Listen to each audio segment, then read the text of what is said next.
Ba-ba-ba-ba-ba. Fantasy Bowling Monday. Fantasy Outer Hebrides Monday. Hey, everybody. It's another week, another Monday. We've survived this far, and that means it's time to go make some stupid decisions and see if we can keep Geralt alive through them.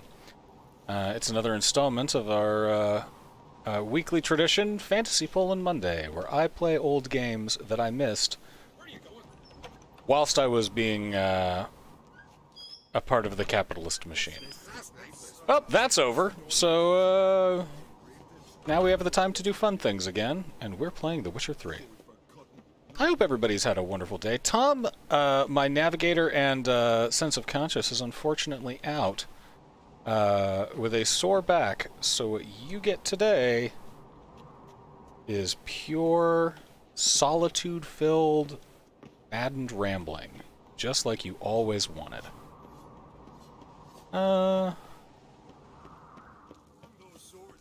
Let's figure out if we can... How do we get to this place? Look at that. That sneaky thing. How do we get to that sneaky guy? Can't imagine that we get through it by going through the wrong side of Krakenkrot. I don't know if I'm butchering the pronunciation of that. Let's go around this back way. But I hope everybody is having a wonderful day. Mondays, man. It's weird how we've managed to convince ourselves that that Monday is some sort of an inferior day, and the entire reason that we do that is because we hate our jobs.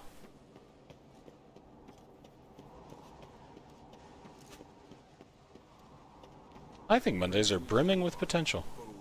I think that Mondays have gotten a bad rap. Locked.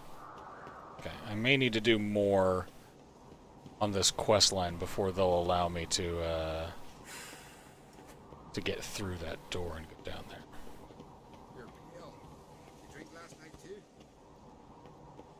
No, that's the same locked door, right? Okay. Chest? Oh.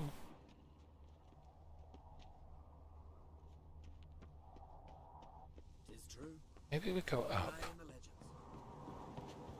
Do we have to get up to get down? Gentlemen? How's it going, my Ancrate homies? Hey, gonna kill the kickers. There we go. There's some doors we haven't gone through yet.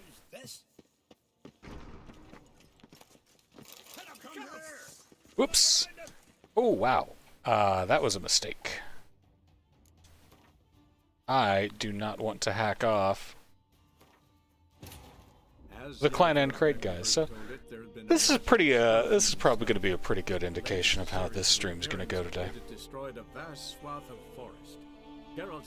That's alright. I think I got like 2 or 3 people watching. I'm mostly just doing this for myself anyway, so it's not like I'm getting paid for it. It's not like money matters. It's not like money is an actual real thing that we need to concern ourselves with.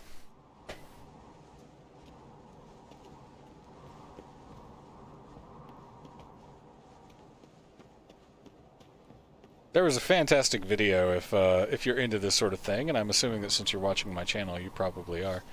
There's a fantastic video released by a guy named Dan Olson who he explains the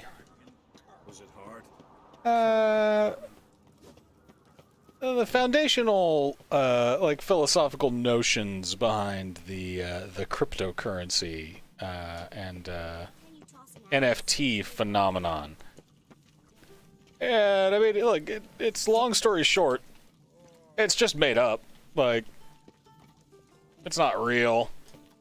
It's just a scam. It's a grift. It's a grift that attacks you with a lot of information, so it sounds like people are being very smart about the way that things work. But it's all just made up. And that's a dangerous... It's a dangerous kind of notion to give to people. Because if they start realizing that about the cryptocurrency economy... Oof. It's not much of a logical leap before they realize that that's the case with just the economy. You know? The only reason that most people can't afford a house is because collectively we decided that houses need to be so expensive. We could just give people houses. Like, we don't actually require a monetary thing to do that. Glad to see that the bots are here. Va.fyi. FYI. I don't think you're an actual person. But thanks for that, Harding Willis. Real name McHuman. Alright, guys. Guy's got whale meat for sale. Matas, who refused to go to sea for his last sorrel. Alright, the Council of Elders letting us know about Mattis. Boat builder seeks apprentice. Peter is a grifter. We sold goose fat instead of bear grease. That's terrible. And contract, the Phantom of Edelberg. Yeah.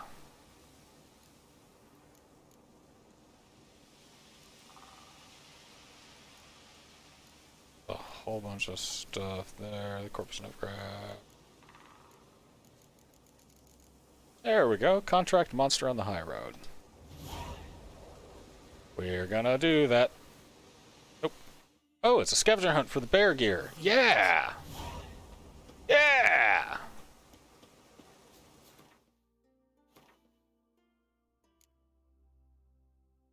Bear hunt.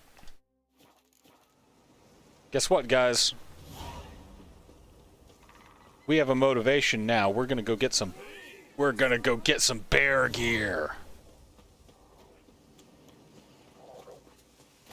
Ironically, this kick about modern monetary theory and economic revolution has been, you know, I wouldn't say more predominantly on my mind, but I have been getting more vocal about it these days. Ironically, this is usually the kind of thing that I would like demand that Tom have a conversation with me about. Because he is an economist, and as much as I denigrate such things and generally think of the study of economics as functionally the same as the study of wizardry or astrology, made up, and often quite harmful. I do have a background in theology, literature, and theater, so like, you know, I get it. We have to ascribe importance to things, and one vehicle of doing that is pretty much just as good as any other.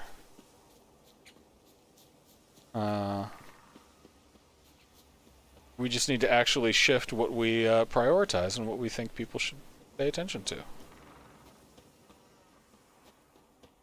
And that's the way you change a mind.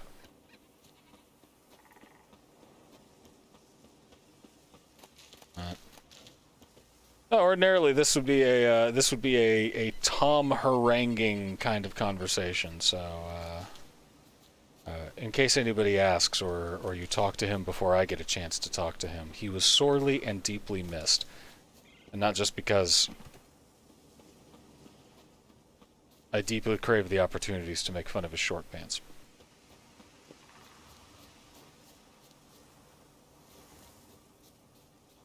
There's a lot of wolves are in this part of the wood. Ah, wolves. Ah. It is me. I am the wolf. I'm Wolfman.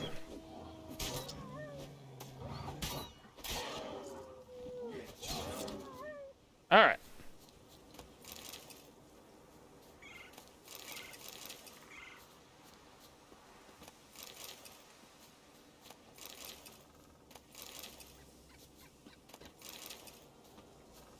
Ordinarily, I would feel bad about killing so many poor defenseless animals in a digital, even in a digital world, but man, I got wrecked by that Leshen that one time, and he had a bunch of wolves with him, so I am, shall we say, on guard.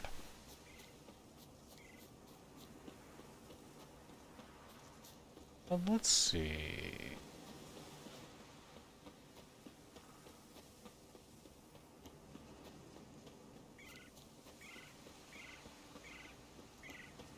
It was recently intimated to me by a friend of mine that a lot of my ideals could be seen as ephemeral or solipsistic, and while I see the point and I understand why they might come off and be presented that way, I disagree. I think it's the opposite of solipsism. I think solipsism is ooh. Hey, dang, Andraga! Alright, I gotta actually pay attention here. Oof. Some insectoid oil. On you go. Time to Dark Souls. I got that poison that's killing me.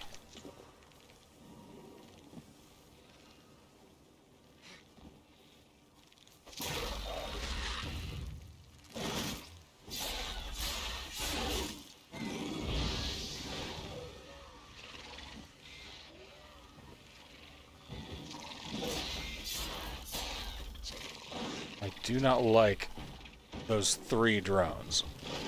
That is no good. Right, come on. Come on! You can do it, Jerry. Ah, that bleed, though. Oh, no, no, no. Come on. Kill him. Great, great, great. Get some distance, get some distance.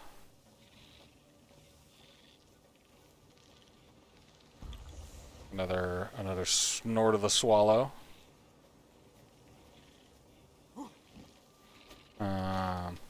But no, I think that it is solipsistic to say the system is broken, but it's the system that we have and we can't change it because it would be too inconvenient or it would hurt too many people.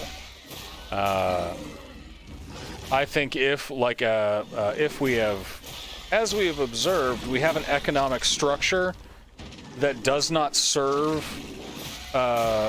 everyone equally, then it deserves to be torn down, and it does not need to be protected. It does not need to be defended, either financially, legally, or emotionally.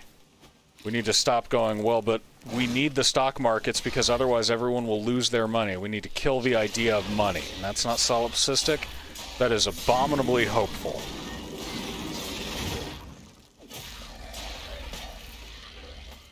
There.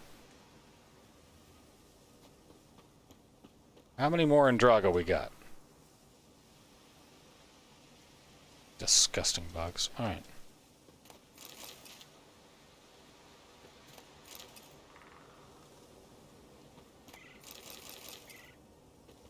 Piles o' loot. Got some monster saliva, lots of lesser blue mutagens. Another Andraga!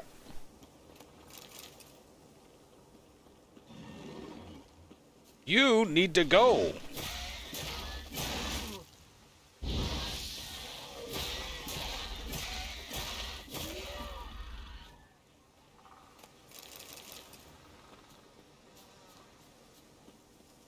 Why are there so many giant bugs? Good God. Where's their loot? Yes. Yes, I want to loot that, whatever it is. Give to me.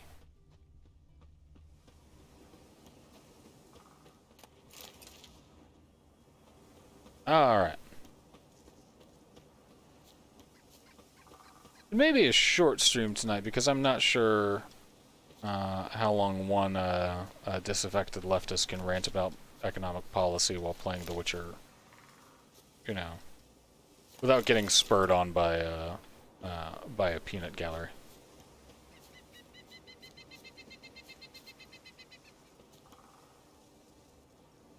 Come on.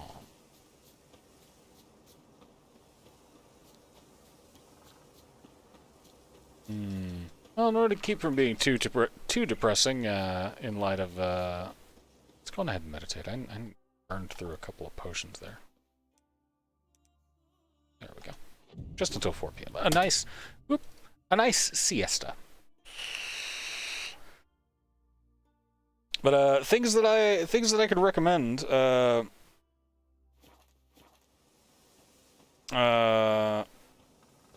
There's a lot of good media out there these days, folks. Like lots of good stuff to watch and appreciate. And you should take the time to watch and appreciate it. Life is too short otherwise.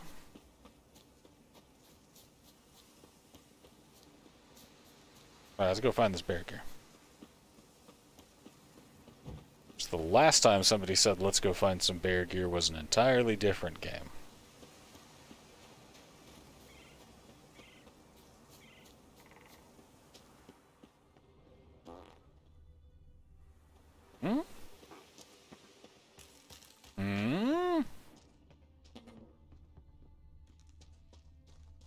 Why is this such a flatulent cave? What? Eat you. Oh no. Rush of necrosis. Much onion. Hey guys. Hey, we don't have to. No man, we don't have to fight. Okay, well I guess we have to fight. I was just coming to say hi, y'all. Let's see, Ogroid oil.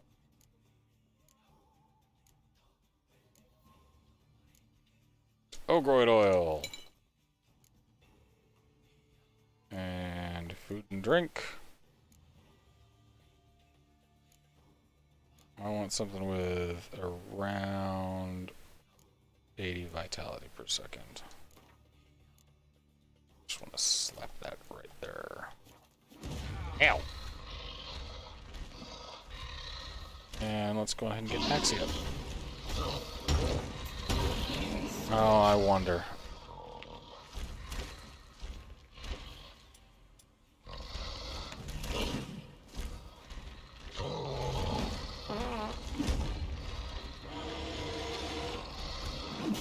Why aren't you... There we go.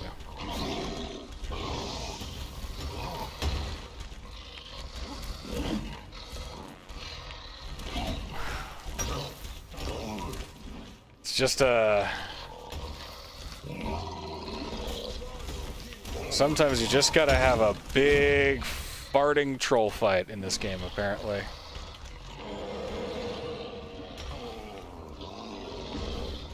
Joe, Jesse, and I'm sure there's a reference that I'm missing here. God.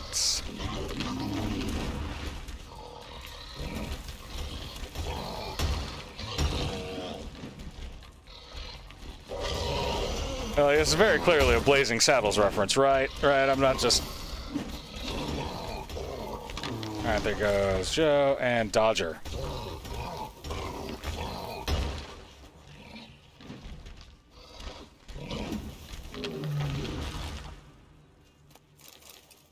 I got a cave troll liver and a troll hide. Excellent, because I think I need a bunch of cave troll livers. Oh, dips, y'all. I think we just...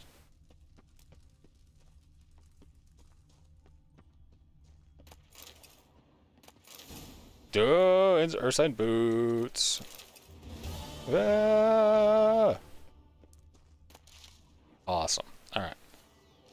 So, first things first, we want to make sure that this is looted. We're going to take a quick break. Do a bunch of alchemy stuff. Alright, did we get everything in this area for now? Great. Alchemy time!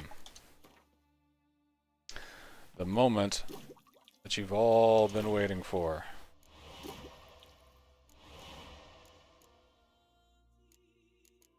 Watching me make stuff in an alchemy subgame. Let's see. Mutagen. We can make Alkalust. We can make a forktail decoction. Let's go on ahead and make a forktail decoction. Shapow. We can do enhanced ogroid oil. Yes, we can. We can do superior cursed oil. Yes, we can. We can do superior ogroid oil. Yes, we can. We have done all of our oils. I'm pretty sure that we have just maxed out our entire oil supply. Yeah, baby.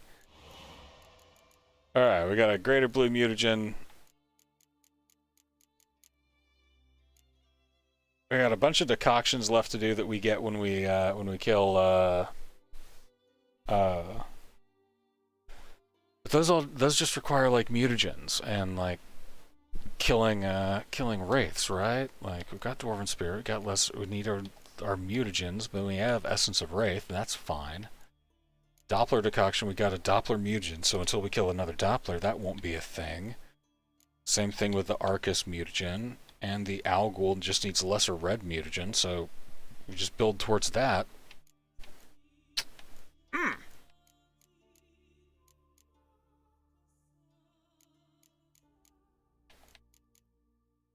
Oh, success, success, success, y'all. We have done some stuff. Ta-da.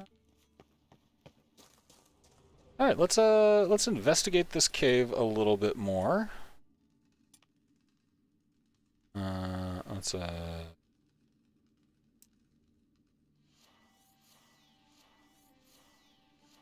Right, okay.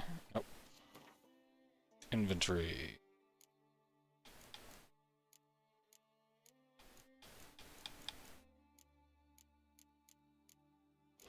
Magic lamp. I would like to equip a torch there, please. My torches. There. Yes.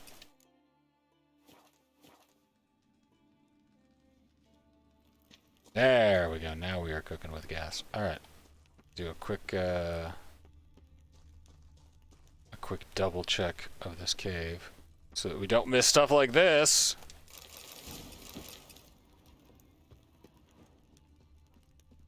Y'all, sometimes our own genius is just staggering. We have to sit back and be impressed with ourselves. And by we, I mean you. Please be impressed with me is what I'm really getting at. Please tell me I'm worthwhile, Father. I'm kidding. My dad's a great guy. I've always felt validated. Alright. That was a good cave. I mean, we fought 3 farting trolls, and even if the boots that we got are garbage, I will take that garbage. Alright, let's see, treasure hunts. Boom. Let's find the gauntlets diagram. I don't know what bonuses bear stuff does. I think so far all I've really done is some of the cat stuff because it has an attack power bonus. But like it's not like I can actually, you know, equip it or anything. It has to be like master level, you know, master crafted, a whole bunch of resources. So it's I always get very careful and like in my own head when I play these kinds of games. You know, I start like maybe it's that old MMO mentality where you just start working towards a thing and make it part of your road actions, you know. Okay, sure. It's telling me I should cut across this way and fight some more Andraga.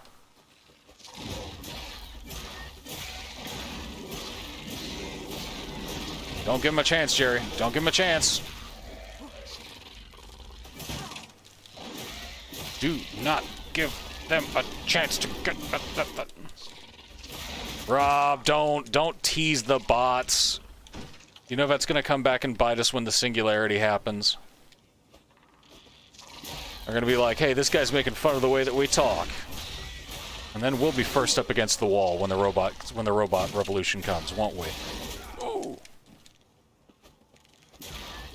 Oh, that's right. I bought the screw you death talent. Ha ha ha ha ha.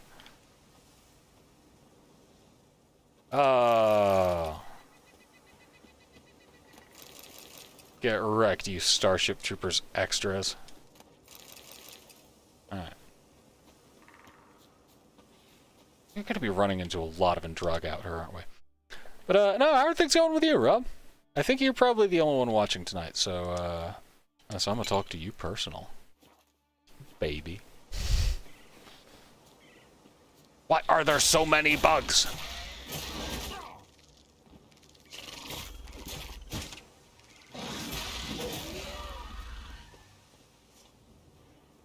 Where is the hive, and how can I destroy it?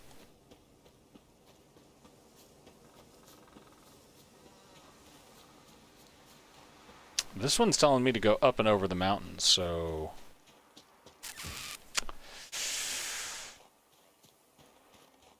Oh, you ready to ski, Jerry? There we go. Over the hill and far away. Poi.jigata.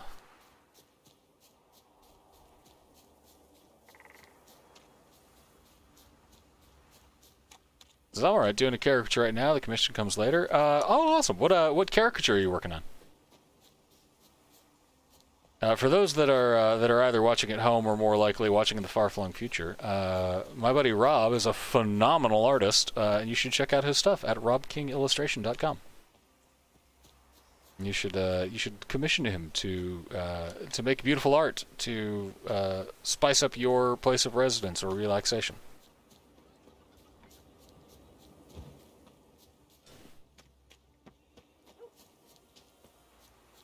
Like, truly, a benefit that no one might tell you about having artist friends is getting random texts of, like, caricature practice at odd hours of the night and being like, this is a fun game, this is dope.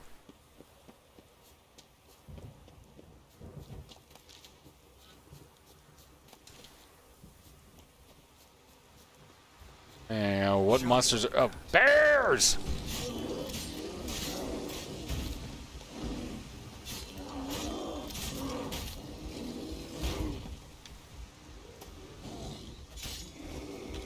Bears! Ah, bears. Rachel McAdams. Oh yeah, dimples for days. That'd be a tough one. Like, how much do you emphasize the dimples, or how much do you emphasize the Rachel McAdams? Like she has this glimmer behind her eyes that if you look closely or carefully enough, you can see the beast within and know that she's just waiting to spring it on somebody. So if I had to draw a caricature of Rachel McAdams, I'd be torn as to which one to emphasize. You know, the dimples for days or the animal inside. Which one will keep me alive longer? Yeah, she's got a Cheshire cat-like smile, right? Like, full of madness is the main core of that. What's up, messenger? What's your message? Newcomer. Nah, baby. I'm an old comer. Yeah, she has a Cheshire cat-like smile, and a deep and abiding, terrifying hunger that that defies mortal comprehension. Like, we must guard the gates. She must not be allowed to destroy this world, as she has destroyed so many others. Rachel McAdams, you eldritch horror.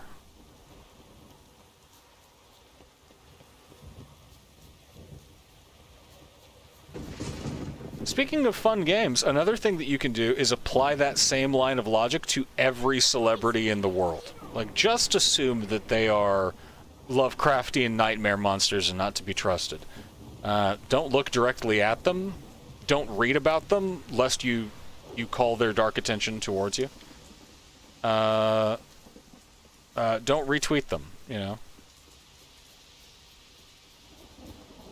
You can treat any celebrity as an inscrutable monster. And you know, you have my permission. I'll allow it.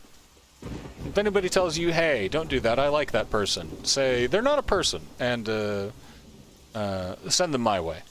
If enough of you do it eventually, then you can start treating me, the most minor of celebrities, like an inscrutable eldritch horror. And that's really my goal the entire time. I agree, Boz Keapoka. Voon.rent.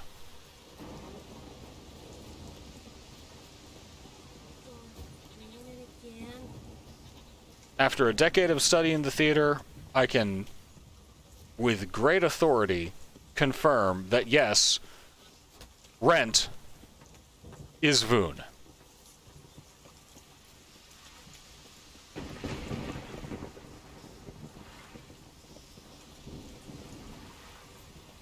Buckle up, boys. We're feeling slightly spicy tonight.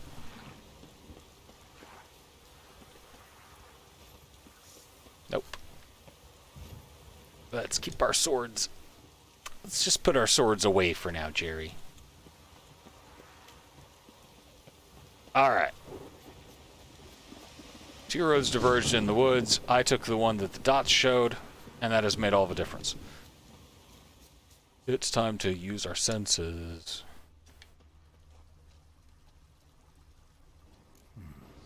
Might want to look around some. Ho ho ho. How are we gonna pay? Last Voon rent. We light candles. Man. I believe, and this is of course my my personal opinion. I believe that there is a point you can track like an individual's level of maturity, right? Ah, crumbs. There's a whole bunch of stuff on our way. All right. Oh, we're gonna have to go to the lighthouse and sail. Okay. Okay, that's fine. It's fine. It's fine. It's fine. It's fine. We're gonna hit these little spots on our way over there. I think there comes a point where like we're gonna okay, Rob, buckle up. Because I think it's just you and the robots. Oh no! So this is gonna get a little bit esoteric here. But like you said earlier, this is what you're here for. So I don't think of myself as like any older than than I did when I was like 17, right? At 17, I had back surgery, and that removed a level of, like a level of physical independence. Like now you're dealing with managing long-term chronic pain and everything associated with that. Ooh, a monster den. So like as a result, I have felt old since my teens. I have never actually, like, I do not remember a time when I felt young. A ghost? He's a tough ghost, too, so let's oil up and do this. Spectre oil. Yeah. I'm at 56. Let's go on ahead and repair my shields. Go on ahead and bring that to 96. Yeah. Sure.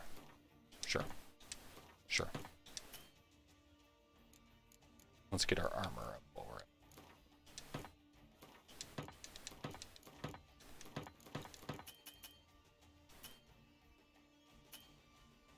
None of your equipment needs repairing. Excellent. We got our consumables, we got our things. Alright, come on. Yeah, I mean, like emotionally, we're either stuck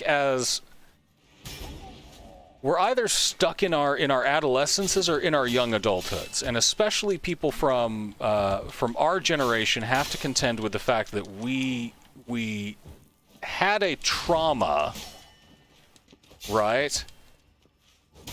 Like the trauma of September 11th is something that is, I believe, long-lasting enough and powerful enough that it influenced an entire nation, especially a group of people my age that were at that level developmentally at the time, right? So in a lot of ways, I think that we are going to be dealing with the emotional, mental, and political trauma of September 11th for the rest of our lives. And I don't think that's something that needs to be avoided or can necessarily be fixed, so much as I think that it's something that needs to be managed, much like long-term pain or disability. We have to accept that that's the way that things are. We can't go back. It is comforting for us to think of, we'll go back to some pre-lapsarian time, back when the world made sense, and it never did. In that moment, it was just revealed to us how little sense it made, and it's very jarring. I swear to God this is going somewhere, so hang with me. I just also got to focus on killing this ghost. No,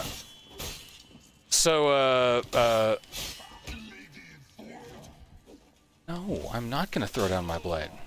I'm just going to throw down Wild Hunt Warrior's sword.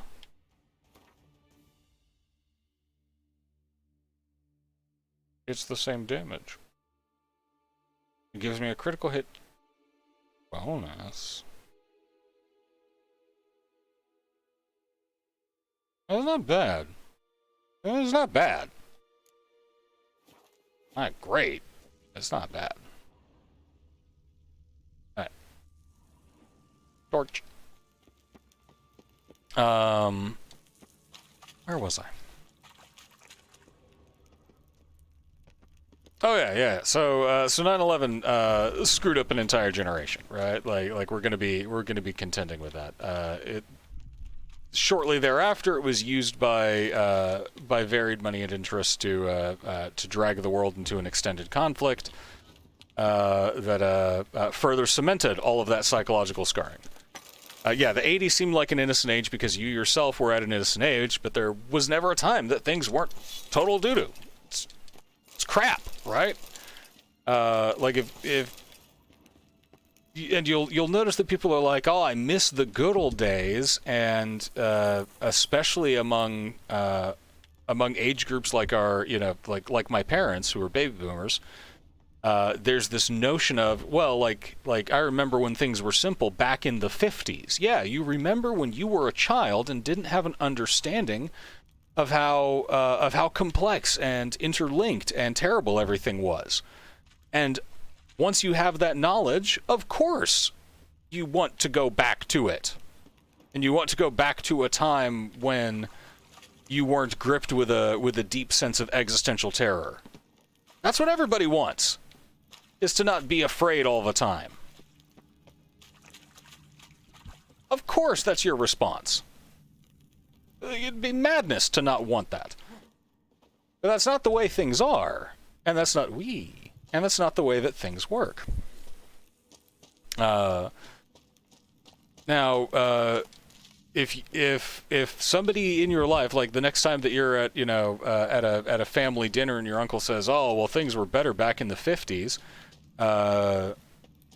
ask him if he's remembering the actual 50s or if he's remembering old episodes of Happy Days, and then watch what happens. You want to start a fight over what do we have coming up next holiday wise? Valentine's Day? Do you have Valentine's Day with your uncles? That's weird. Don't do that. But the next time that you're talking with a friend that says, yeah, I miss the good old days, point out that in the 50s, man, black people weren't having a real good time. And they ain't longing for those good old days. Aaron Deers, how are you? Thank you for not being a robot. But Damn, you're ugly. ooh, another one. Oh no, are there two of them?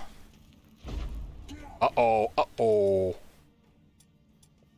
Oh, Jerry may be in trouble. Ooh.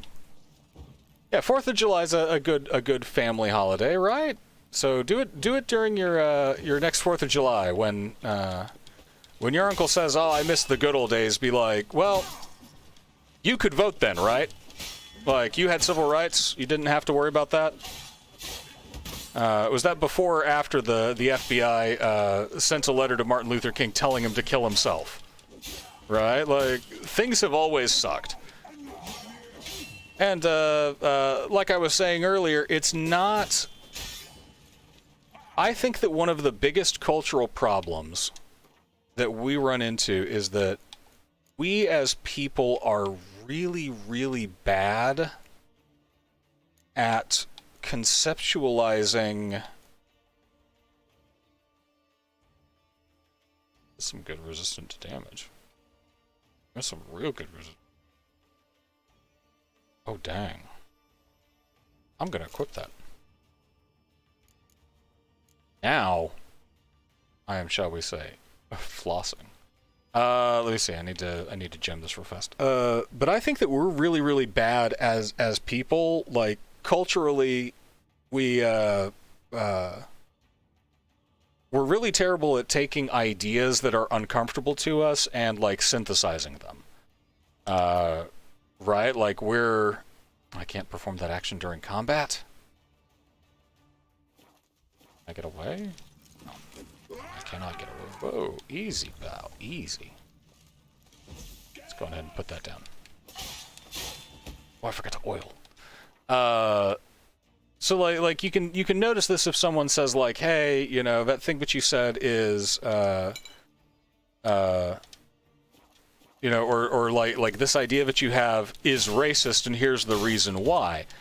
And our initial response is to immediately go, I'm not racist, I know these black people. You know, I had a hard life too, that can't be racist. The notion is not that, like, you are personally responsible for racism in the world. The notion is that you've benefited from something that is terrible, and if you understand how terrible it is, you can fix it, regardless of whether you've benefited from it or not. But that the terrible thing can be stopped. It is an innately hopeful position, because it focuses on the future instead of the past. We immediately feel the need to defend our past, right? We feel the need, if somebody says, hey, this thing is racist, we go, no, I benefited from it, and I'm not a racist, therefore. And we do the same thing with everything that makes us uncomfortable, right? As cultures change, we either have the opportunity to keep up with them, or to have them out-evolve us, and to just make us nostalgic for things that were never truly the case, right? When we are given new positions that are challenging to our sense of self, we try our best to rationalize rejecting them. Ooh. These ghosts are tough, man. I should remember that I can block. No, I can't block. Oh, no. Oh, no. 1 second. I swear I'll get to solving all of society's ills in just a little while longer. One ghost down. Ah, get wrecked. Get wrecked. All right, there we go. I think that, especially as Americans, but like Western society in general, right? We are trained that the best way to defend our sense of self and our ego is to constantly play the defensive. So that means that things that make us uncomfortable must be seen as attacks. to justify a defensive response. So if there is something that is pointed out that is like an abject feature of reality, such as, hey, maybe wealth inequality is a bad thing, right? Like maybe we should be more focused around a community mindset and helping out the poor rather than like focusing on money. Certainly not a new idea, and honestly not a particularly revolutionary one, you know? Like, it is the kind of thing that gets people, say for instance, hung on crosses, or otherwise executed by the state, or, you know, they send you a letter telling you to kill yourself, because it threatens muddied interests, and muddied interests don't like to be threatened. But not a new idea. And not one that people haven't had before for thousands of years. So, we have to learn to sit with uncomfortable truths and go, that doesn't make me comfortable. How can I get comfortable? Right? Like, what would I have to do? What kind of world would I have to live in where that's not true anymore? Where that uncomfortable truth, that thing that, I treat any uninvited criticism as a personal attack, regardless of intent. Man, I treat everything as a personal attack, regardless of intent. Criticism, compliments, acknowledgments of my existence, like, oh, hey, I'm sorry I didn't see you there? Screw you. So you're saying you see me now? Oh. Platforming. Come on. There we go. Let's try this one more time. But no, I think that we need to stop viewing those things as like personal attacks, right? Our response to, hey, this aspect of capitalism is racist, should not be, no, it isn't. Capitalism is good, actually. It should be, wow, that is racist. How do we make something that's not racist? Right? And that, it doesn't just apply to racism, it applies to any ism, right? Is it sexist? Is it discriminatory? Is it ableist? Does it, does it injure somebody? And when the person that is injured by this action or system tells you that it injures them, listen to what they have to say. The flip side to this, and before anybody's like, "Oh, John, you're falling to the woke culture lies." Yes, I absolutely am, 100%. Yeah, nice beard. Why? Because it covers my ugly mug. Because of my weak chin. Is that what you're saying? Nice beard. Oh, you're making fun of my heterochromia? Racist. Oh man, like collectively, we all need to ease up. We constantly feel like we're under attack, and we're not under attack. We're just depressed. Is this a wall thing? And I mean, very clearly, it's a wall thing. Is it the kind of wall thing that I can magical lantern my way out of? Oh, I should. Hang on a sec here. Greater glyph of Axie, right? I like Axie. I like that. Greater glyph of Ard. Ard's pretty good. I really want a greater glyph of Igni. Not that lesser glyph crap. Let's put one of those in there. Let's put one of those in there. Right? Is that Earden? Earden's a little bit less useful. I mean, it's good, but it's not great. Let's give ourselves a Quengill.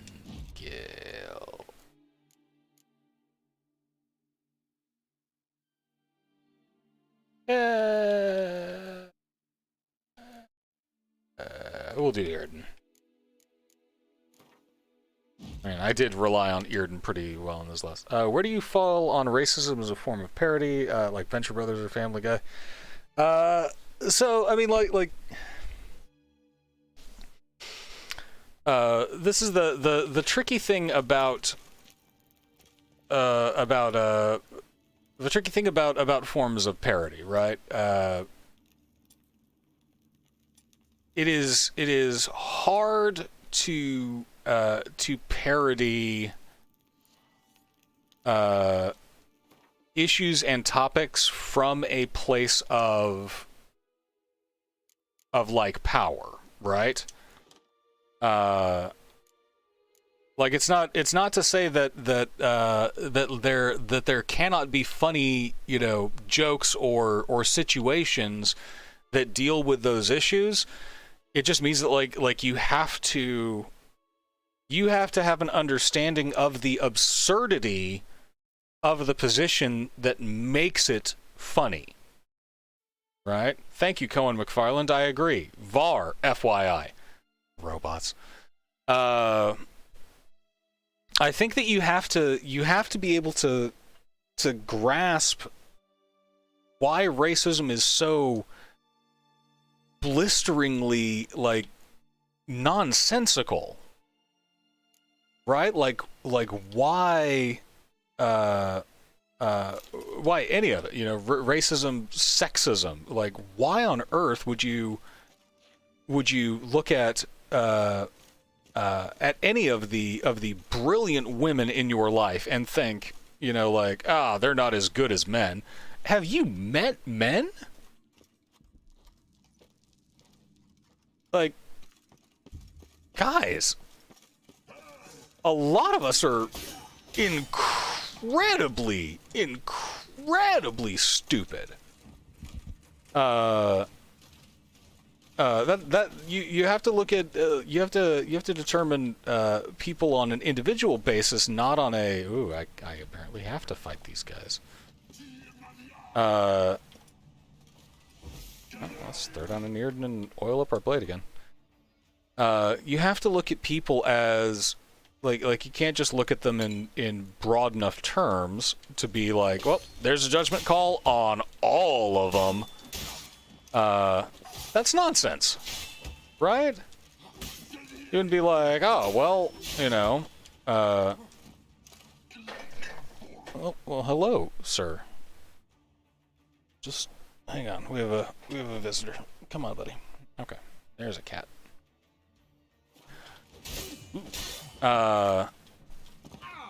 It is you can't just say like, oh, well, this, you know, I had chicken once, therefore all chicken tastes like this, right? There's difference in how the chicken is prepared. Chicken Parmesan is not going to taste like chicken Alfredo, right? It's not going to taste like roast chicken. If you go to a Wingstop, it's all the same fried chicken. It's even the same cut of chicken, but it tastes different depending on what you put on it. Buffalo sauce and garlic Parmesan are two very different things. People are infinitely more complex than your order at Wingstop.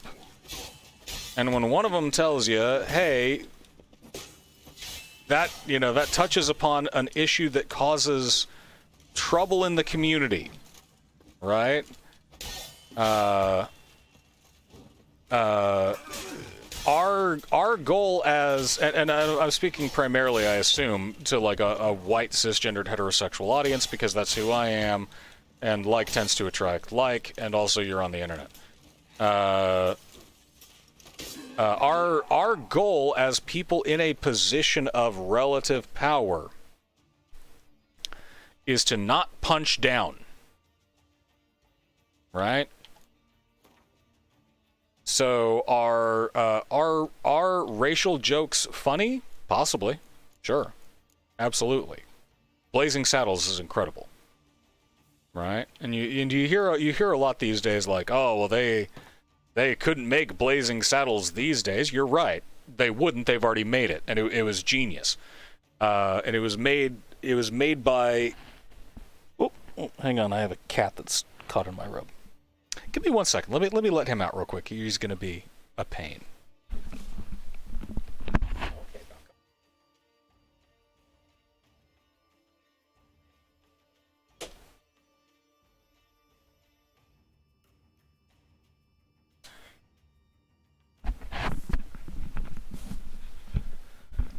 All right, so Blazing Saddles, script by two of the greatest comedic minds of the modern era, Mel Brooks and I can't believe I'm blanking on the name of one of the Richard Pryor, right? Now, Richard Pryor was supposed to play Clavon Burton's part, but couldn't because of a problem with drugs at the time. And these guys are writing this in the 70s. Okay, you're good timing. These guys are writing this in the 70s. Keep in mind that this is in the same time frame as the civil rights movement. Right? These were current issues. Now Mel Brooks has made an entire career post his military service of taunting Nazis and taunting fascists and taunting people that benefit from oppression and positions of inequality, because he is a part of a group that experienced tremendous pain and suffering at the hands of such systems. Right? So why are their jokes funny? Because they get it. So should you listen to some white guy tell racist jokes? Well, that depends. Are they funny because racism is absurd, or is he making the jokes because he's attempting to test float your positions? Right? And that's something that has a lot to do with, things like delivery. Is the person actually funny? Are they skilled at telling a joke? And telling jokes is a skill that you can practice like any other. What has influenced their sense of humor? So like where do I fall on the topic of like racist jokes? Some of them can be hilarious if they're told for the right reasons. But the right reason always needs to be mocking those in power and not mocking those who are suffering, especially on things that is suffering for something that is not a choice. Oop, well, I just used the last of my swallow accidentally, so if you know what I mean. I guess that means we're switching to White Rafford's decoction.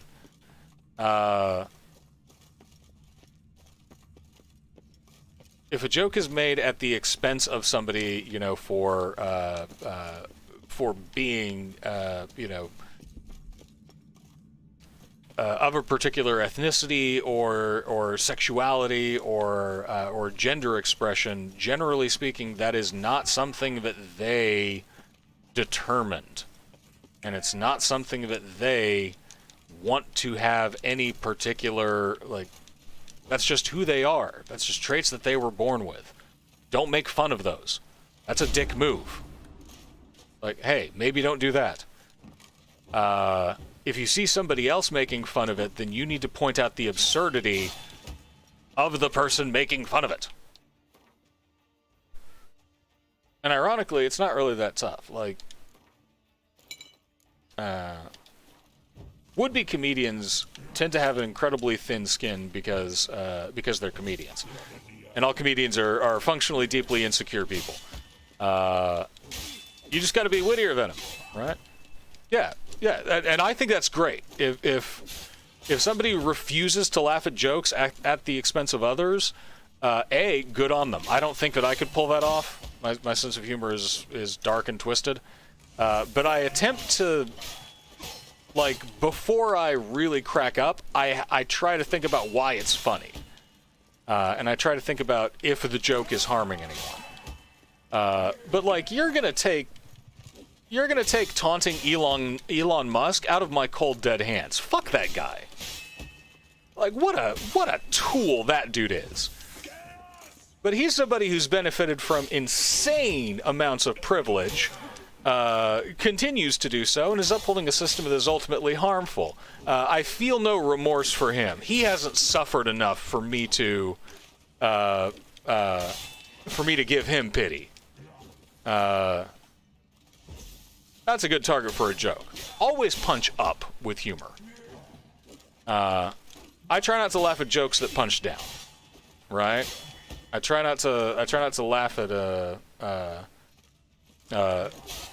jokes that use important parts of people's identity, or more importantly, of like a group or community as a whole, right? I try not to laugh at jokes that take that as a parody, right? But also, like, modern internet humor, and we're all online all the time because we don't live in a... I mean, if you're watching this, you're online. Smart rich people don't count either. Right? Like, you can't... There were articles not too long ago where, like, billionaires were going like, hey, things are hard on us too, and we need to be a protected class.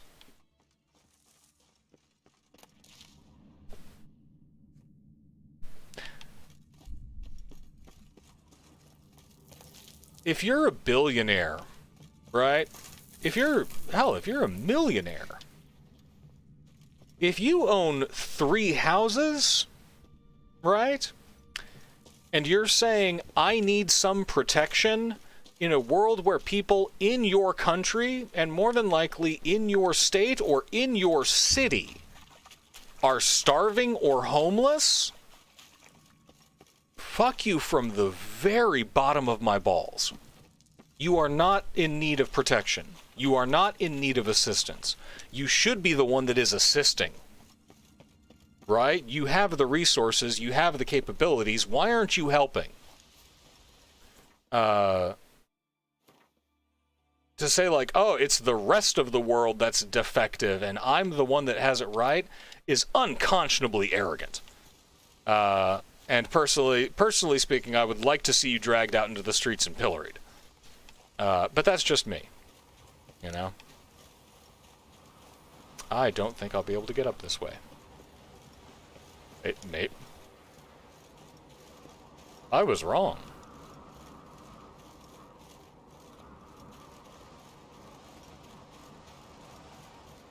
What is this?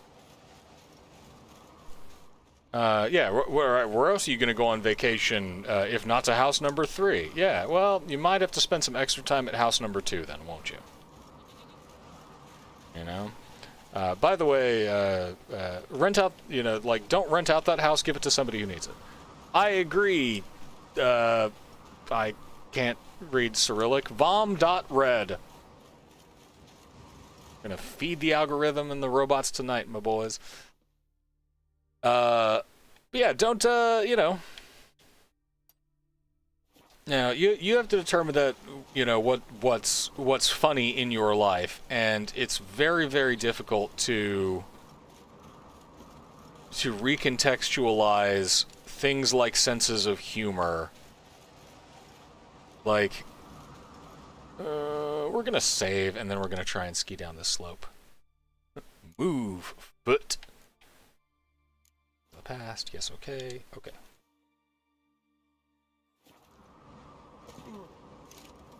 Go, Jerry!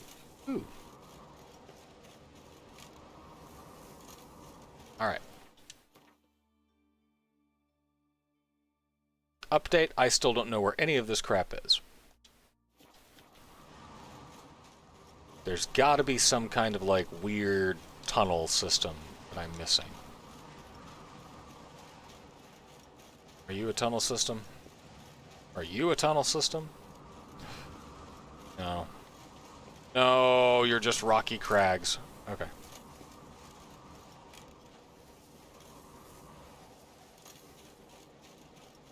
Alright, screw it. I didn't want your unexplored riches anyway. Where do we go from here?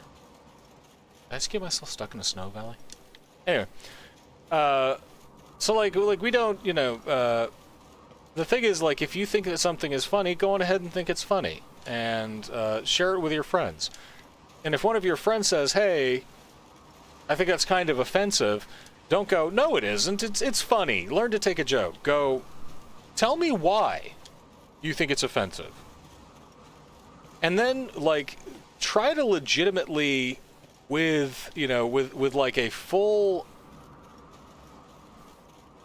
with the full good faith, right? And only you can know whether or not you're applying good faith in this or not. Try to hear what they have to say. So if you make a joke and a friend of yours says, hey, that's kind of homophobic and I don't appreciate it, you know, like, I don't think that's funny, I think that's harmful. Don't go, oh, lighten up, it's a joke. Ask them, please explain to me why that is offensive, and try not to be defensive about it. That's the hardest part. Try not to be like, no, that joke was funny. I found it funny. I'm not offensive.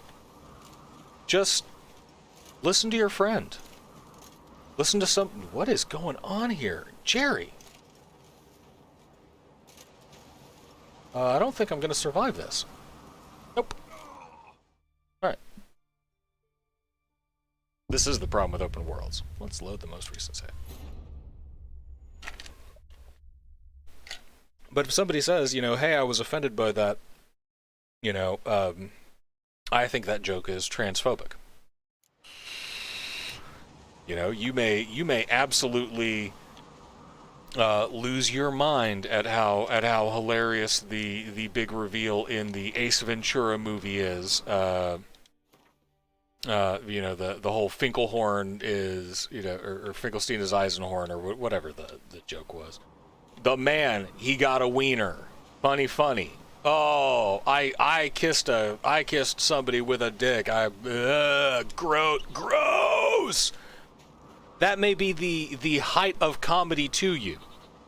And if one of your friends finds that offensive and says, hey, that's harmful to me as a community, right? Like, that's harmful to me and the people that experience problems with that. That dehumanizes us.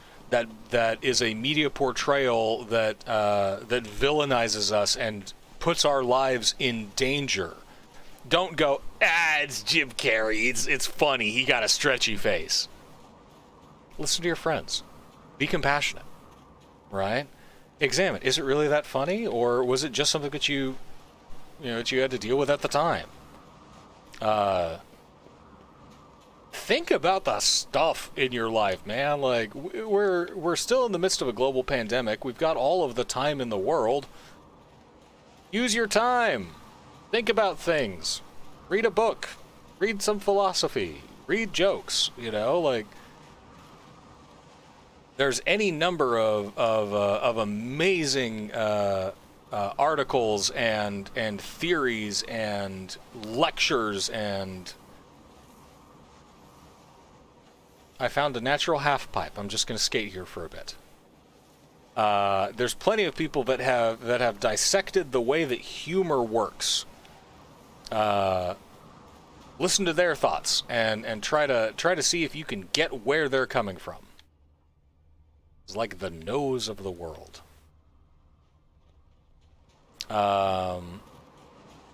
You'll be better for it, and you'll have a better understanding of what is funny, what you find funny, and why. On a side note, this will also lead to you will be able to find and identify more and more media that plays to your sense of humor once you have like fully examined it. Nope, I'm dead again. Maybe I'll hit the water. Did I hit terminal velocity? Aha! We lived, bitches. let's check the world map. Where are we? Cool. Cool. All right. See if we can get through to South Channel or if that's blocked. That's pretty blocked off, and maybe visibility's garbage. But like the moment that you pin down like this is the kind of thing that I find funny, you will find so much stuff that is right up your alley. Right? Like you will find so much media where you're like, oh, if you like this, you'll find this funny, and you will. And it's stuff that you probably wouldn't have discovered otherwise. You know? I really like superhero shows, and I really like superhero shows that have a sense of humor that match mine. I can't recommend like Doom Patrol highly enough, because that is exactly my kind of jam. Right? Like that absurdist level of bonkers, off the wall, imaginative humor. That's what I love to see. And this show provides me with a lot of it. If you had given me the premise to Suicide Squad, I would have said, "Oh no, thank you. I've already read Grant Morrison's stuff. I don't want it."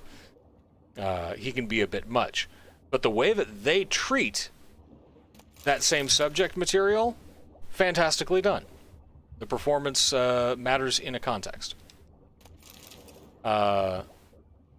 You can do that with anything. Literature, music, you know, once you define the kind of taste that you like, once you know that you really love, like, you know, like sick, tasty guitar solos, you can go find yourself some music that's composed of nothing but sick, tasty guitar solos.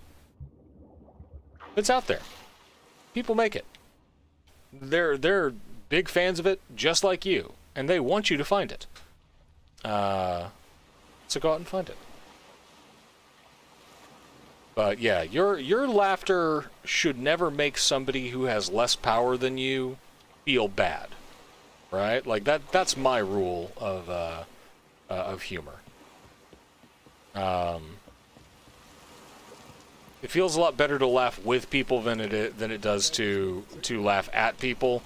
But if there's somebody in power who's being real whiny about it because they're having a rough time, laugh at that person. Laugh at their face. Shame them in public.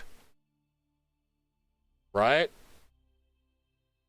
Make them regret going outside.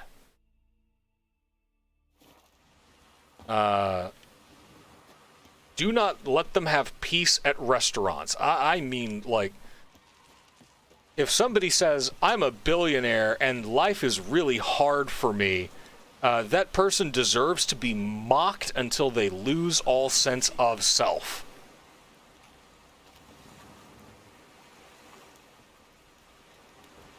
At least that's what I think.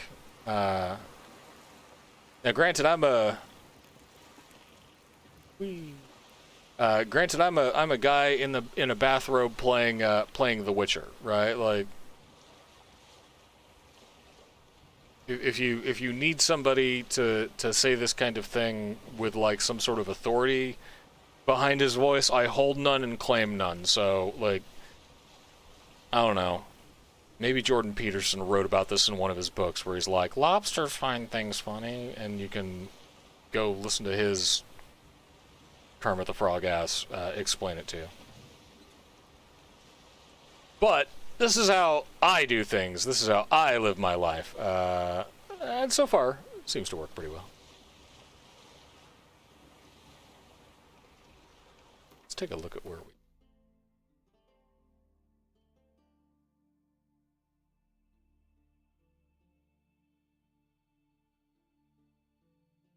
Place where you can find a boat. Well, that is useful.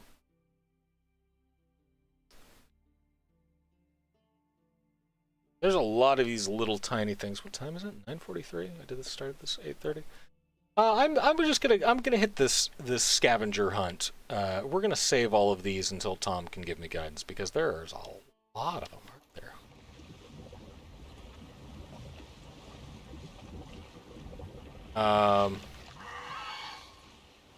An echidna? Ma'am. Ma'am, get off my boat. Ma'am. Right. Like, there's a camera operator following Jerry Two Swords around just being like, dude, I need you to slow down. It's a cool effect, but yeah. Maybe if I tilt it up. Nope. Nope. We got some... That only makes the spray worse. Now we got a crosswind. Goes. I don't think this this echidna's doing any damage to me, so I'm just gonna like... I'm just gonna ride with her to my next destination. But no, you know, it's... Life is too fragile for us to spend it just being complete and total dicks to each other, right? Like, how much more amazing would it be if we made a concerted effort to make the world a better and more magical place? Like, how amazing would this world be if instead of trying to temper idealism, we embraced it and encouraged it in others? What if we actually put what if we put the same amount of effort that we put in getting defensive when we feel attacked to, like, actually solving the world problems? You know? It'd be incredible. The pay would suck. Like, there would be a group of people who are very upset because they profit off of this kind of thing, but those people deserve to be roundly mocked and berated in public, right?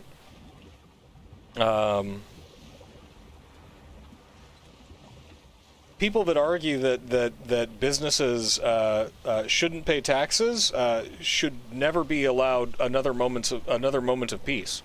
Not in this society. Like, people that argue that that if you don't that if you're not a particular race or religion, then you're not worthy of human respect.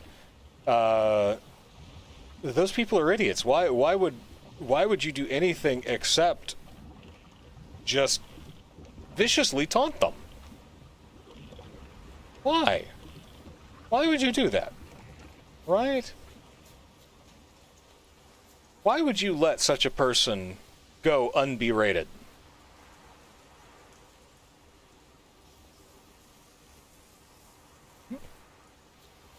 The power is in your hands, my friends. You know, it's like I said in the chat. Just keep swimming. It's your ocean. Yeah, it's your society too. Why should those bastards get a moment's rest? Just don't let them. Anyway, that's my acerbic and absolutely irrational series of thoughts about that. You know, bullying is good, actually, if you're bullying someone in power. You know? How mean does your humor have to be? Well, if it's not mean enough to help in a struggle to end racism and inequality, get meaner. Just make sure that you're pissing off the right people.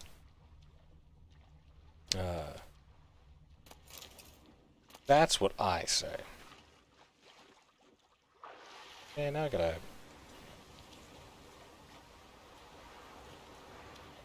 I gotta find like an opening or something, which is also what she said.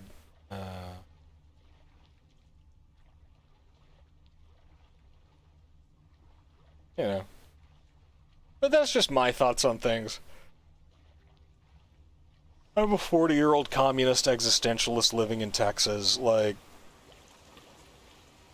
you know, what do I know? I'm not a philosopher and economist. I think very little of those people.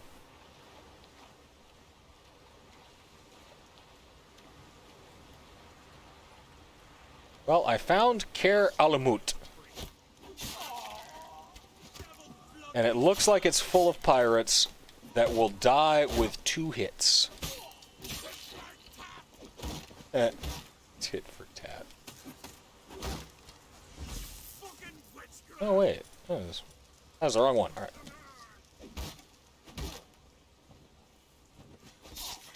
Got you in the back, haha. Ow!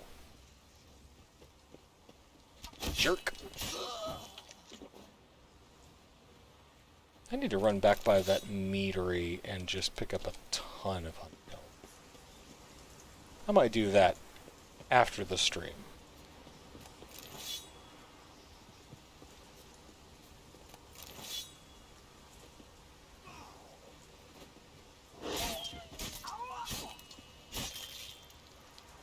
Oh, it's a lovely day for killing pirates. Yeah, I mean, I know that was a really long rant, Rob. Hopefully it did answer at least partially the question that you asked. Unfortunately, I don't remember what it is.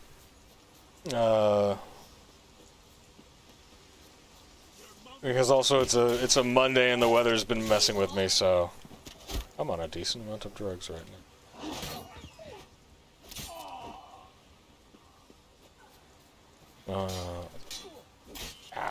There we go, pirate. Down you go.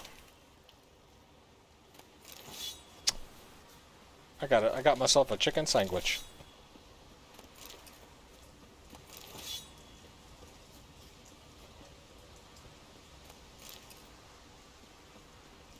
Okay. Let's find our steel sword upgrade. You'll never learn.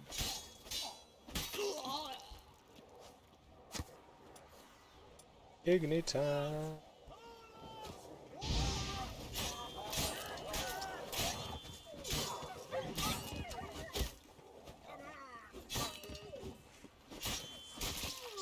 I'm the Butcher of Blaviken.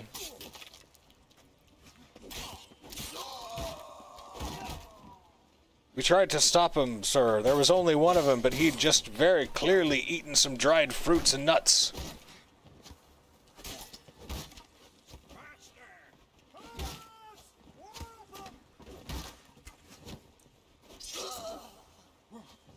I had to clear a foot of snow?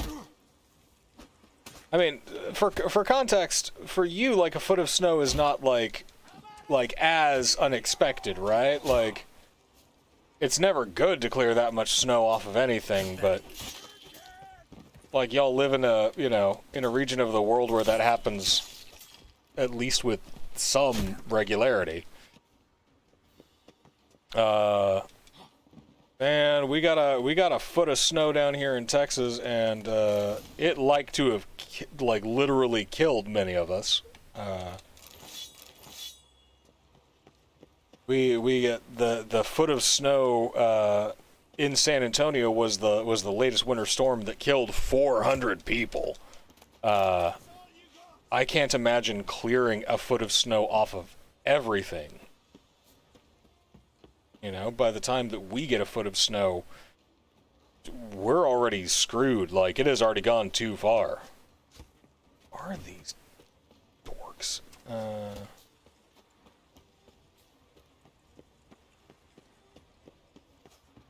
Yikes. Yeah, that's a problem that we should fix.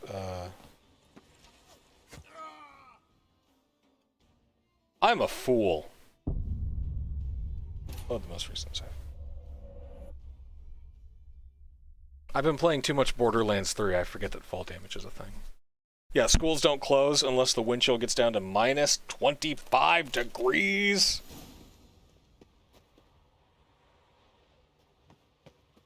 Minus 25?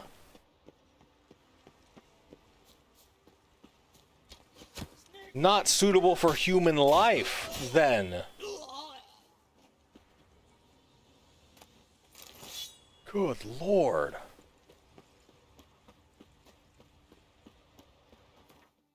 Minus 25 degrees. I I don't think I can fathom being that cold. I certainly think it's never happened to me personally. Good Lord. No.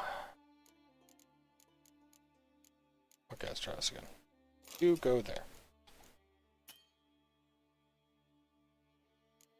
Oh, I gotta go remove something. Okay. Next time we stop at a blacksmith's then.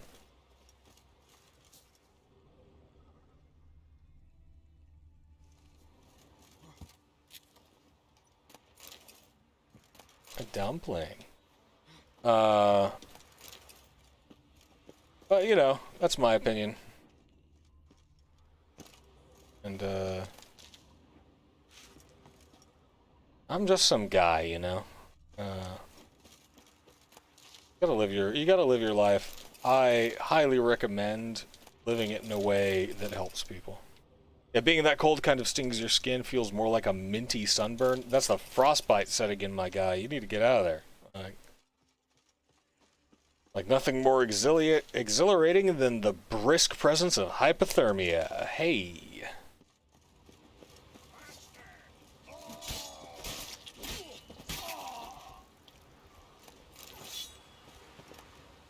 Between these two men, they had like a full outfit and an axe. Between them. Alright, hello. I would like into the structure, please. Inventory, oils. Hanged Man's Venom. Where's Hanged Man? There we are. Steel weapon upgraded. Chicago.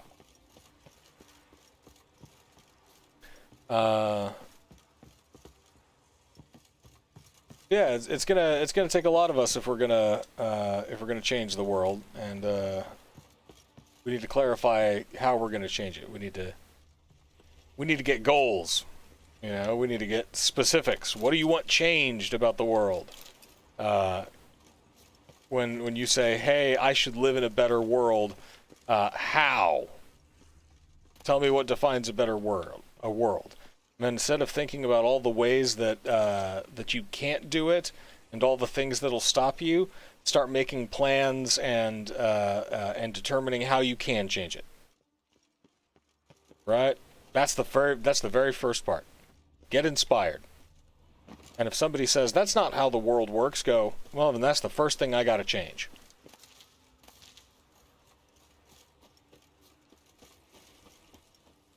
You know, what's keeping my world from being cool like that? You know, I'm gonna figure it out. And I highly recommend that y'all do the same. What? Did I say something about my cax? Dude, we just met. Don't talk about my cax. Alright.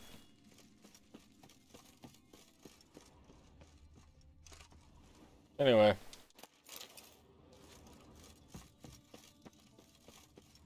You know, for example, right? The vast majority of things that have stopped what I think are wonderful ideas, in my opinion, about the way that like we as people should interact and the way that society should be run. Most of the time, it's like, well, but that'll be really expensive, right? And anytime you go, no, it won't be. People are like, well, but why would people do it if if they're not getting paid for it, right? Like money is the only thing that motivates the vast majority of people. And it's the only thing that in a lot of ways... Yeah. Hey, just a bit. There you go. Oh, this is the leader. Okay, so he's a...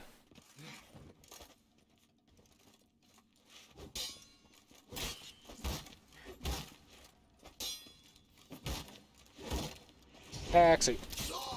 There we go. You know, a lot of the times it's like, hey, I think that housing should be a thing that, like, literally everybody in the world gets. And they say, well, why would, you know, that'd be so expensive. And it's like, no, we have more houses in America that are abandoned than we have homeless people. Right? You could literally build houses for people and just give it to them. Right? You could be like, hey, here's a house. And if they go, well, I didn't pay for this, go, no, welcome to America. You don't pay for a house here. When you get here, we give you a tiny little house. Enjoy your tiny house. Right? Like, that's a thing that we can do. Oh, there we go. Sky cells. Nice idea for a prison without bars. Shame he didn't know how to fly. That's a Game of Thrones reference. Cool. Alright, we's out. Got some dope armor, got some Nostrix. No, baby. Alright. But most of the time when I'm like, hey, I think it'd be a really good idea if, you know, if people didn't starve. Ever. We have enough food for everyone in the world. There is enough money in existence that that the wealthiest people in the world could decide to literally feed and clothe every human being on the planet, right? And you're not. It's not going to be like, you know, like steak tartare for every meal. It'll be steak tartare for occasional meals. They have enough money to steer entire industries towards what they want their goals to be. The problem is that we have prized, as a society, we have infinitely prized selfishness over helpfulness, right? So there's no impetus for people to be helpful unless it provides them with a benefit. And I tell you, in my own prophetic / imaginary way, in my own idealist, you know, super simplistic, not an economist or philosopher perspective, right? All of those qualifiers. I'll tell you that, I'm such a fool. I will tell you that if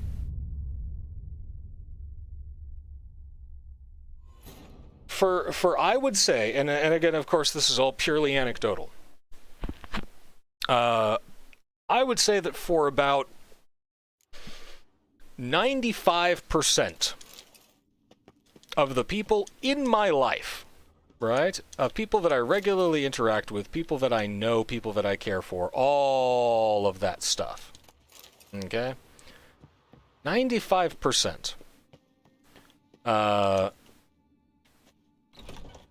If those people didn't have to worry about starving, right? They didn't have to worry about where they were going to live. They would create things instead.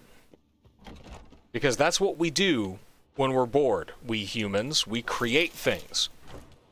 We paint. We write poems. We tell stories.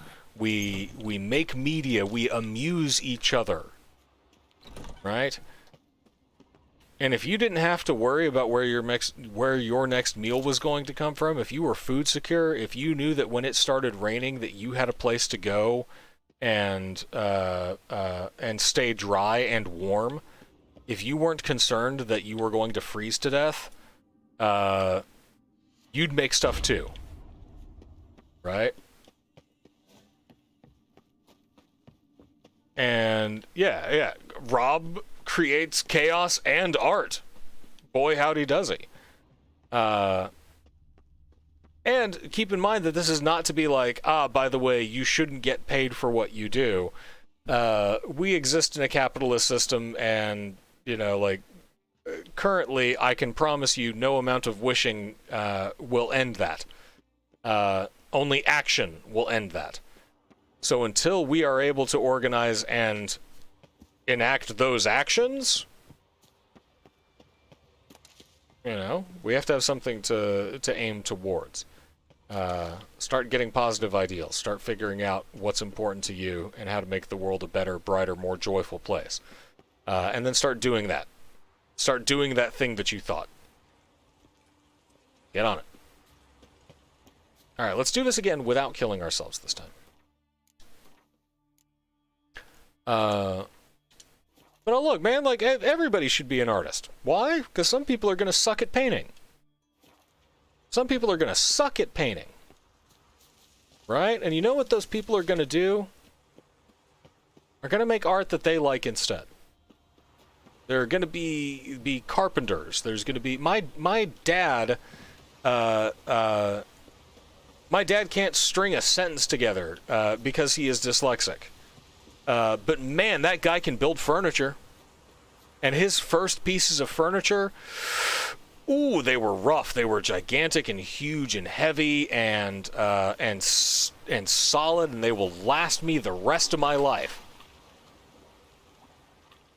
And if I want to move, I got to contend with the fact that I have to move an 800-pound solid wood TV set that must have lead plates installed in the bottom because it doesn't slide on any kind of flooring. Does that mean that it's a bad entertainment set? No. It means that no one's going to steal my TV. They can't lift it. It's great. Right? The stuff that he's making now, even better. He didn't become good at art because he has a natural feeling for the wood. He became good at art because he did it a lot and he practiced. Currently, we have an entire world full of people that do not have the time to practice art. They don't have the time to practice creating things. I make stuff out of leather, right? And I'm pretty good at it. Given more time, I get even better at it as I'm able to really take my time and focus on it. At the time when I was learning to do this, was financially stable enough to afford that luxury, right? And I wish that weren't a consideration. I want to live in a society without money so that everybody can create the kind of art that they want to make. That's my dream. And is it realistic? No. No, it's not. There's too much power bound up in the concept of money, and there is a group of people that will exert that power in order to defend it by killing you. They will kill you. Every time. Money is more important to a capitalist than your life. And don't you forget it.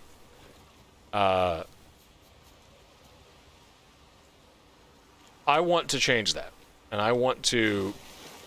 If I cannot create a world where that is the case, where when somebody says, when somebody tells their parents, Mom, Dad, I want to go to art school, their parents go, Art school?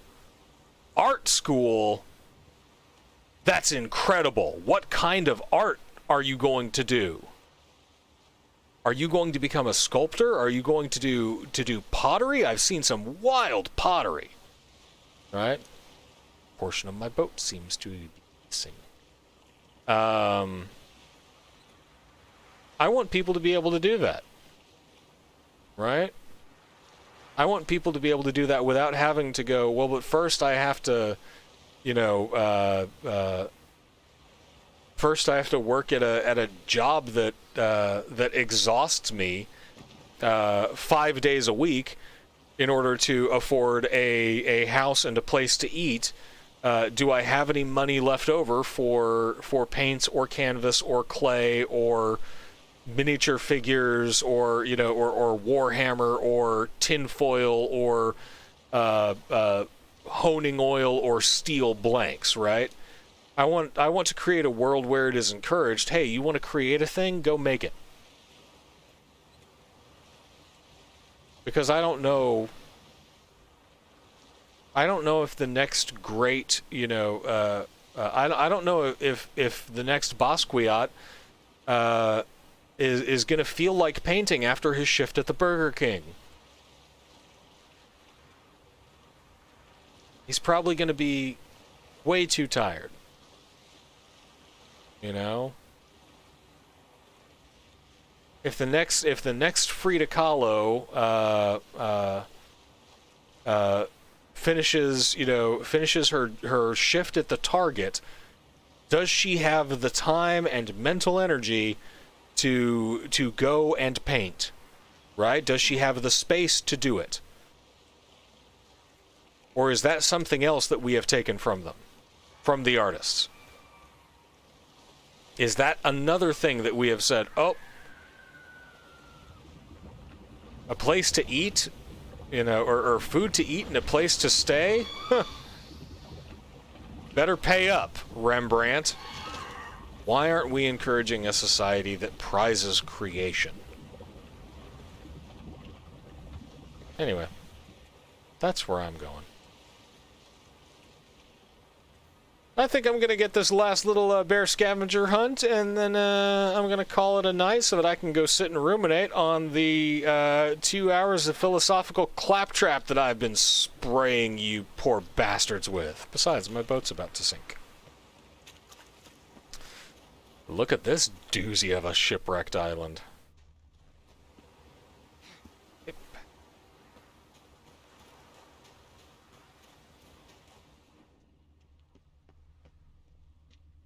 Bonjour? Might want to look around some. I do want to look around some. I want to look in this little cave down here.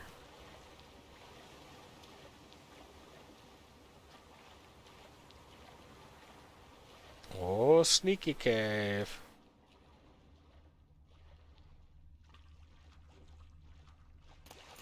A ladle. There we go. Now we got our earth sign trousers. Alright, how we feeling? Feeling hard? Feeling hard. How we feeling? Feeling hard? Feeling hard. What's going on this neck of the woods, guys? Yep. We're going to make a point to save real quick. We're going to explore the rest of this island and go think about what we're going to create next. I've been working on these Marvel Crisis Protocol minis.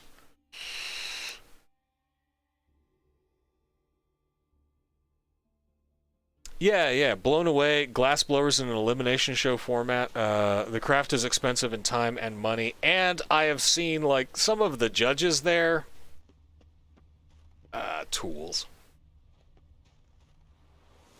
Right now, here's the biggest tragedy in my opinion about the current like artistic community. Is that there is a lower barrier of entry for wealthy, eccentric people. Like, they can go take art classes whenever they want. They can afford to.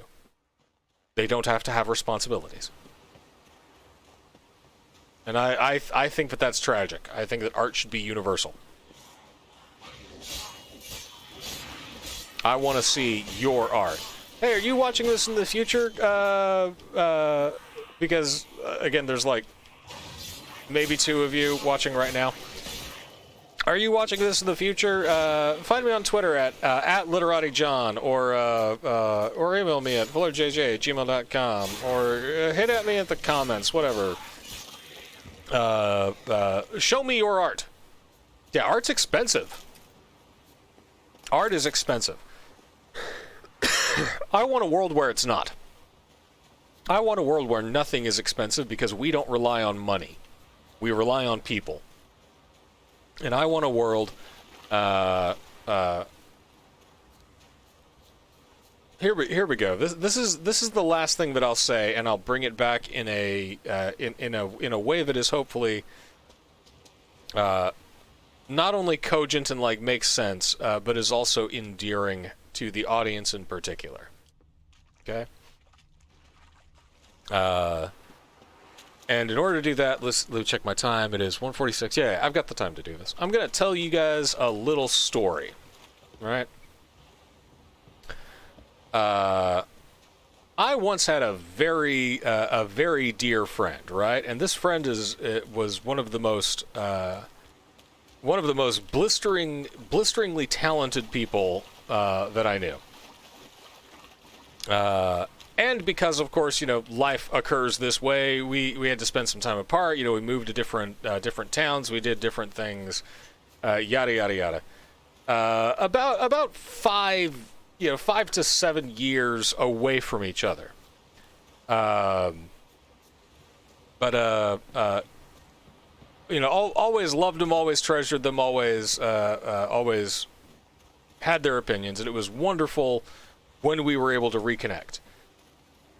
And the process of reconnecting is always a tricky one because you have to make a lot of determinations as to, what you guys have experienced in the past and whether or not you're the same people and have the same ideals. So this friend came to visit one time. They let me know that they were in town and asked if they could come and crash. And I said, yeah, but for a price. I want you to do me a painting. And Rob, that painting that you made still hangs up in my house. And every time I look at it, I go, God, that's beautiful. And you whipped out that painting. I'm sure you remember it because I know you. You whipped out that painting in like a couple of hours. It's that beautiful painting of the woman looking up and the hands around her head like a halo. It is angelic and gorgeous. It's art that enriches my life every time I look at it. And it continually remains magical to me that a friend that I relied on blessed my life, right? That they gave me such an incredible gift. And that's a better payment than money ever could have been. Was just a moment of your expertise and talent. It's so much cooler than money. And I want a world where that matters to people. I want a world where money is the most boring, pedestrian thing that you could ever hope for. And not something that you need to survive. So, it is there on the rocky hills of Skellige that we're going to select our... Let's see, Wolfsgear, Bear School, yeah. Yeah, we're gonna find the rest of our Bear School gear. We're gonna check our world map, see where we are. Oh god, this will take forever to get through. All right, so I'm gonna go on ahead and try to get to the Martin Coast next time. We're gonna call it a day. I'm gonna eat a taco and think about art some more. But guys, thanks for hanging out. Especially Rob, thank you. I love you, man. I'm glad that you are getting back into art, and I'm glad that you're as fantastic at it as you are, and I love watching your art increase and grow. Eventually, I'll figure out like the technological limitations, and I'll start showing you these little dudes that I've been painting. We're working on things like teeny tiny Luke Cage, and lighting is a huge issue, but we'll figure it out. Have a wonderful night. Don't forget, money's the least important thing in your life. Be good to people, and see you next time. Be good out there, everybody. Go out and create some art.